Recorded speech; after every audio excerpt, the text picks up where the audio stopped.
నోటికి సూదింగ్గా అనిపించాలి, తినేటప్పుడు కమ్మగా ఉండాలి అని అంటే మాత్రం ఈ కర్రీ మీరు తప్పకుండా ట్రై చేయాలి. అలాగే కొంచెం పేషెన్స్ తోటి మీరు ఈ కర్రీని ప్రిపేర్ చేసుకోవాలి. అలా అని ప్రాసెస్ ఎక్కువ అనుకుంటారేమో, అంతేమి ఉండదు. సో చాలా తక్కువ ఇంగ్రీడియంట్స్ తోటి మనం ఈ కర్రీ చేసుకోవచ్చు. అంతేకాకుండా అది హెల్తీగా కూడా ఉంటుంది. మరి ఏంటది? బీరకాయ పొట్టు పెసరపప్పు కర్రీ. సో ఎలా చేసుకోవాలో చూసేద్దాం. కడాయి పెట్టి ఆయిల్ వేసి, ఆయిల్ వేడెక్కిన తర్వాత జీలకర్ర, ఆవాలు, ఎండుమిర్చి ఇవి కాస్త చిటపట్లాడిన తర్వాత మనం ఒక ఆనియన్ని సన్నగా తరిగి పెట్టేసి ఆనియన్ కూడా ఇందులో వేసుకోవాలి. దాంతోపాటు ఒక 4-5 పచ్చిమిరపకాయలు ఘాటు పెట్టి ఇందులో వేసుకొని చక్కగా జస్ట్ మరీ బ్రౌన్ కలర్ అవసరం లేదు, జస్ట్ పచ్చివాసన పోయేంత వరకు మనం ఫ్రై చేసుకోవాలి. దాని తర్వాత ఈ పొట్టు పెసరపప్పు ఉంది చూసారా, ఈ పొట్టు పెసరపప్పుని నేను 3 అవర్స్ బిఫోరే నానబెట్టేశాను అనమాట. సో మీకు అందరికీ నేను ప్రతి వీడియోలో చెప్పేది ఏంటంటే, పప్పు మనకి ఎంత నానితే అంత మంచిది, గ్యాస్ట్రిక్ ఇష్యూస్ రావు. నేను పప్పుతో ఇంక్లూడ్ అయిన ప్రతి వంటలో ఇదే అందరికీ రిమైండ్ చేస్తూ ఉంటాను. ఎందుకంటే ప్రతి వీడియో అందరూ చూడాల్సిన పని లేదు అండ్ చూడరు కూడా. అందుకని ఎక్కడో దగ్గర ఎవరో ఒకరికి యూజ్ అవుతుందని నేను ప్రతిసారి చెప్తూ ఉంటానన్నమాట.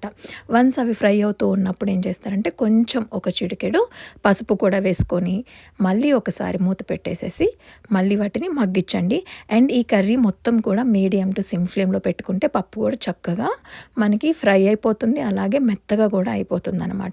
వన్స్ ఇవి కొంచెం అంటే ఒక 70% మనకి మగ్గిపోయింది, పప్పు కొంచెం ఉడకొచ్చింది అన్నప్పుడు ఈ సన్నగా తరిగి పెట్టుకున్న బీరకాయలను కూడా ఇందులో యాడ్ చేసేసి మళ్ళీ ఒకసారి మొత్తం స్టిర్ చేసేసేయండి.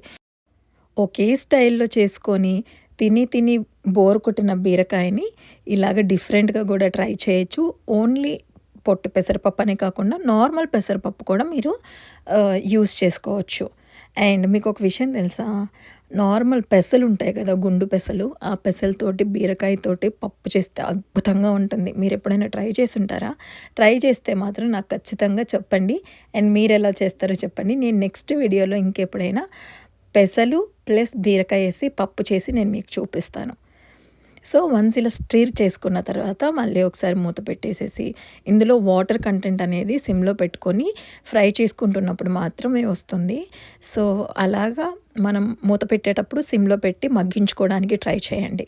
ఇందులోకి కొంచెం కరివేపాకు కూడా వేసుకొని మళ్ళీ ఒకసారి కలిపేసేసేయండి.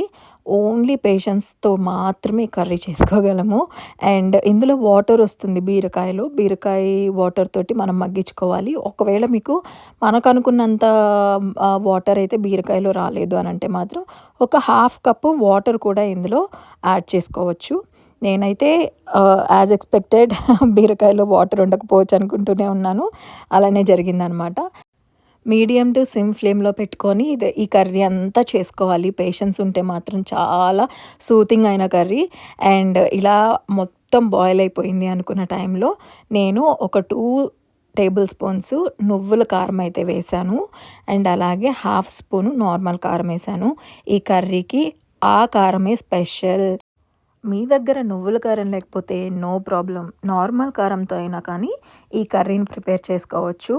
అండ్ కారం వేసుకున్న తర్వాత మంచిగా స్టిర్ చేసి మళ్ళీ ఒక 1 to 2 minutes వరకు సిమ్లో పెట్టేసేయండి. పప్పు రెడీ అయ్యింది అనడానికి మీకు తెలిసిపోతుంది, ఆయిల్ అనేది రిలీజ్ అవుతుందన్నమాట. ఆయిల్ రిలీజ్ అయిన తర్వాత స్టఫ్ కట్టేసేయచ్చు. ఇంకెందుకు ఆలస్యం, ఈ రెసిపీ కనుక మీకు నచ్చినట్లయితే మీ ఇంట్లో ట్రై చేసి ఎలా ఉందో కామెంట్స్లో చెప్పండి. అలాగే ఫ్రెండ్స్ అండ్ ఫ్యామిలీకి షేర్ చేసేసేయండి. అండ్ మీ సపోర్ట్ నాకు చాలా అవసరం కాబట్టి I will do my best. అంతేకాకుండా మీకేమైనా రెసిపీ రిక్వెస్ట్లు ఉంటే మాత్రం నాతో షేర్ చేయండి. నేను అవి కూడా ట్రై చేసి ఎలా ఉందో నేను మీతో షేర్ చేయడానికి ఖచ్చితంగా ట్రై చేస్తాను. అండ్ మీరు కనుక న్యూ వ్యూయర్ అయి ఉంటే ఖచ్చితంగా నా ఛానల్ని సబ్స్క్రైబ్ చేయండి. బాయ్.